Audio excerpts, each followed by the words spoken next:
बिस्मिल्लाहिर्रहमानिर्रहीम। अस्सलाम वालेकुम। ये आपका अपना डिजिटल प्लेटफॉर्म है। मैं तारिक मतीन हूँ। कौमी असम्बली से बड़ी खबर आ रही है। ख्वाजा आसिफ साहब ने एक करारदाद पेश की है, इसकी इस वीडियो में बात करेंगे। इसके अलावा ये अली ज़ादी साहब से मुताल्लिक़ है, इमरान इस्माइल साहब से मुताल्लिक़ है, फवाद चौधरी साहब से मुताल्लिक़ है, महमूद मौलवी साहब और कुछ दीगर लोगों से मुताल्लिक़ है। इनकी भी इस वीडियो में बात करेंगे, जिन्होंने कुछ फ़ैसले किए हैं। ये फ़ैसले हमारे सामने कुछ खबरों की सूरत में आए हैं। कुछ लोगों से मेरी बात हुई है, इस बारे में आपको बताऊंगा। और इसके साथ साथ कराची में एक बड़ी अजीब सी खबर सामने आ रही है, इसकी बात करेंगे। हाफिज़ नईमुर रहमान साहब जो हैं, उनका इश्तियाल बढ़ता जा रहा है, एंड राइटली सो।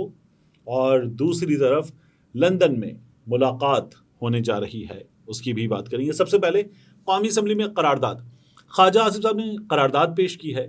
ये जो सानिह 9 मई है, इसमें मुलव्वस अफराद का फ़ौजी अदालतों में ट्रायल किया जाए, तेज़ रफ्तार ट्रायल किया जाए और इन्हें कैफरे किरदार तक पहुंचाया जाए।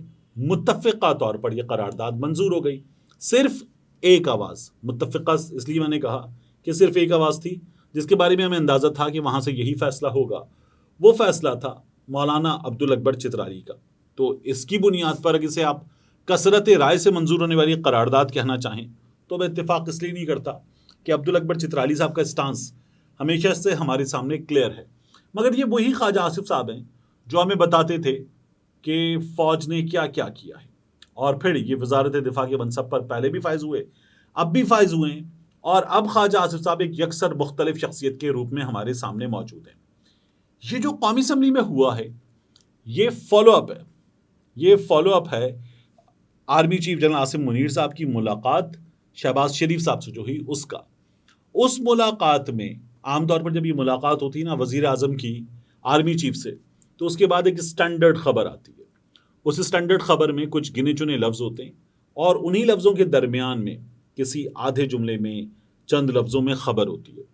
अब इमरान खान साहब जब जनरल बाजवा से मिलते थे, उसकी खबर देख लें, आप निकाल के चेक करें इसको, या बाजवा साहब और मियाँ नवाज शरीफ साहब की मुलाकात की खबरें। जो खबरें लीक होती हैं मैं उनकी बात नहीं कर रहा, जो खबर आती है उसकी बात कर रहा हूँ। राहील शरीफ साहब की, मियाँ साहब की मुलाकात की खबरें, या उससे पहले, और अब जनरल आसिम मुनीर साहब और शहबाज शरीफ साहब, इनकी मुलाकात की खबर। तो खबर स्टैंडर्ड होती है, मुल्क की सलामती को दरपेश ख़तरात, या दाखिली और बैरूनी सूरत हाल, दाखिली और ख़ारजी सूरत हाल, या अंदरूनी और बैरूनी चैलेंजेस, इनसे निमटने का अज़्म, सिक्योरिटी मसाइल, ये तमाम चीज़ें होती हैं। इंटेलिजेंस बेस्ड ऑपरेशंस दहशतगर्दों के ख़िलाफ़ जारी, ये स्टैंडर्ड खबर होती है।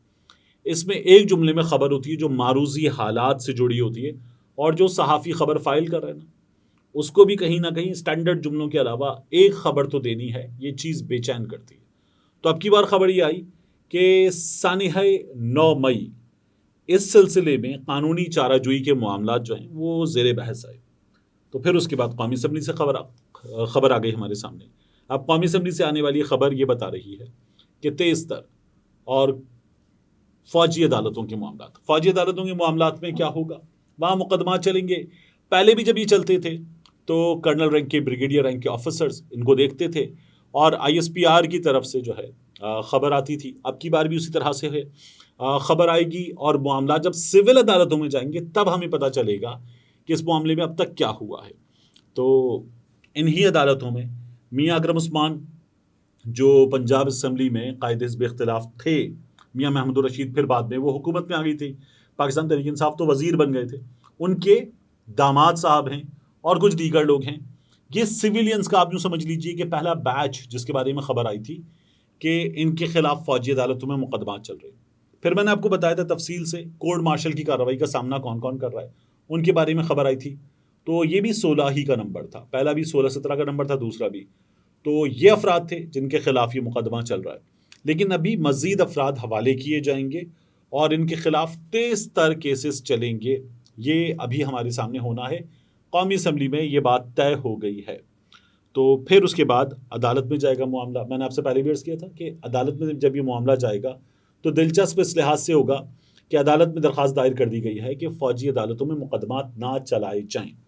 तो अब हमें तलाश होनी चाहिए मियाँ रज़ा रब्बानी जैसे लोगों की, जो आंसुओं से रोते हैं, तकरीर करते हैं, ऐसी तकरीर जो आग लगा देती है, ऐसी तकरीर जो दिल चीर देती है, ऐसी तकरीर जिसमें तकरीर करने वाला हमें अपने आंसुओं में जज्बात की अक्कासी करता हुआ नजर आता है, वो तकरीर जो है अब वो भी नहीं होगी। इसके भी इम्कानात नहीं है, क्योंकि सानिया 9 मई जो है उस पर गम व गुस्सा इदारों में बहुत ज़्यादा है। दुरुस्त है, लेकिन पाकिस्तान तहरीक इंसाफ का ये कहना है कि इस सिलसिले में उनकी कुछ गुजारिशात हैं, उनको ज़रूर कानून नाफिज करने वाले इदारे भी और इदारे भी सुने। इमरान खान साहब ने जो अभी बात की थी कि मैं इदारों से बात करना चाहता हूँ, मुझसे कोई बात नहीं कर रहा, तो उस पर बाज़ दोस्तों ने बड़ा मजाक उड़ाया, लेकिन इमरान खान साहब ये कहते हैं कि हमारे यहाँ इन हुकूमतों के पास कुछ है ही नहीं जो किसी को दे सकें, तो इसलिए मैं उनसे बात करना चाहता हूँ। बहरहाल ये मामला है, तो कौमी असम्बली से खबर आना अपने अंदर बड़ी अहमियत रखता है। इसके अलावा तरीन साहब ने अपने ट्वीट में आमिर कयानी साहब का तो नाम बता दिया था, मगर खबर यह है कि फवाद चौधरी साहब ने, इमरान इस्माइल साहब ने, अली जैदी साहब ने, महमूद मौलवी साहब ने और कुछ और लोगों ने इस नए इत्तेहाद में, इस नए पॉलिटिकल सेटअप में जिसे बनाया जा रहा है अभी, इस्तेहकाम पाकिस्तान पार्टी, इसमें ओहदे लेने से इनकार कर दिया है। मैंने पहले भी आपको बताया, मेरी कुछ लोगों से बात हुई, उन्होंने कहा कि हमने ज्वाइन नहीं किया। मैंने कहा आप वहाँ बैठे होते, उन्होंने कहा हमने ज्वाइन नहीं किया। मैंने कहा आपने उससे पहले एक रात पहले तकरीर की, उन्होंने कहा आपने ज्वाइन नहीं किया। मैंने कहा फिर, कहने के बस नहीं किया ज्वाइन।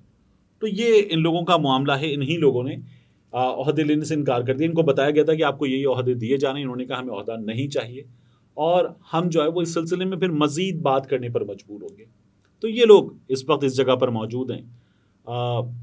जहांगीर तरीन साहब ये ऐलानात करने के बाद चले गए हैं लंदन। वहाँ वो मियाँ नवाज शरीफ साहब से मुलाकात करेंगे, और उस मुलाकात में वो मियाँ साहब को बताएंगे कि हम यहाँ सीटें जीत सकते हैं। मियाँ साहब अब आप बताइए कि पंजाब में आप हमें क्या दे सकते हैं। तो फिर मियाँ साहब अपना जवाब देंगे और बताएंगे कि वो क्या दे सकते हैं क्या नहीं। ये अब तक की पिक्चर है, लेकिन तरीन चीनी चोर, माफिया, तरीन की पार्टियों में ड्रग्स और दीगर चीज़ें सप्लाई करने वाला ओन चौधरी, ये तमाम बातें ये लोग भूल चुके हैं, और मीडिया भी याद नहीं दिला रहा। मीडिया को इस वक्त ये बता दिए कि ये बातें हुई नहीं, कब हुई थी, कहाँ हुई थी, कोई नहीं हुई ये बातें। तो मीडिया अब ये याद भी नहीं दिला रहा, मीडिया गाने वाने भी नहीं चला रहा इन पे। कोई हल्की फुल्की सी आवाज़ एक आध बार कोई शख्स उठा लेता है तो उसकी भी मेहरबानी है, जो बोले उसका भी भला, जो ना बोले उसका भला ही भला। ये वाले हालात हैं। इन हालात में तरीन साहब कुछ मामला तय करके वापस आने की कोशिश कर रहे हैं। मियाँ साहब के बारे में खबर यह है कि मियाँ साहब अगर इंतखाबात नवंबर में किसी जगह होने जा रहे हैं, तो मियाँ साहब कुछ 60 दिनों के लिए अपनी पार्टी को लीड करें और जलसे करें पूरे पंजाब में। ख़ास तौर पर इसकी प्लानिंग हो रही है। अगर कुछ मामलात की सेटिंग हो गई और मियाँ साहब 60 दिनों के लिए कम से कम दस्तयाब हुए, तो इस बरस इलेक्शन, और अगर ये नहीं हुआ तो फिर इलेक्शन अगले बरस, और अगले बरस जनवरी में इलेक्शन नहीं होता, फरवरी में भी इलेक्शन नहीं होता, फिर अगले बरस इलेक्शन का मतलब है इलेक्शन होगा मार्च 2024 में।